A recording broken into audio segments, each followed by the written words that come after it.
Without his selfless courage in the face of danger, lives would have been lost. Sergeant Brian Lieberman is all smiles today,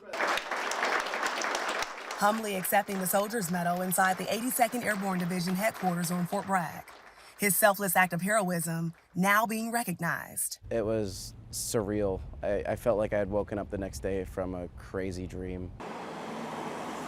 The story starts June 5th of 2023. I was at my apartment complex when I heard a slew of gunfire outside. So I had grabbed my own weapon and ran outside. I identified myself as a medic to a group of individuals. They pointed to a person that was laying in the street.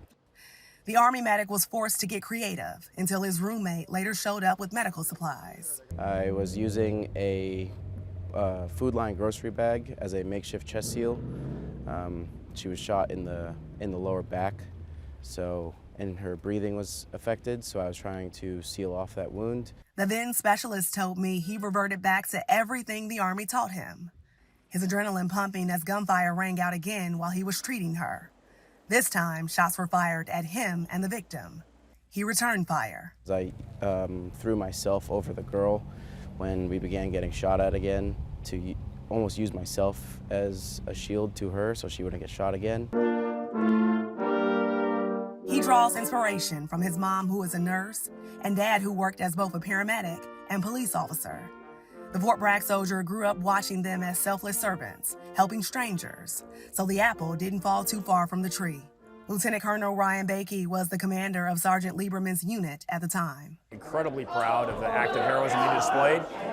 It's just such a great representation of everything this division means and our Army values. The victim survived, and today the 22-year-old New York native humbly accepting the Soldier's Medal in front of dozens of others for going above and beyond the call of duty. I was very content with a coin and a high five.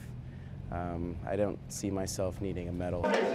On Fort Bragg, Akila Davis, ABC 11 Eyewitness News.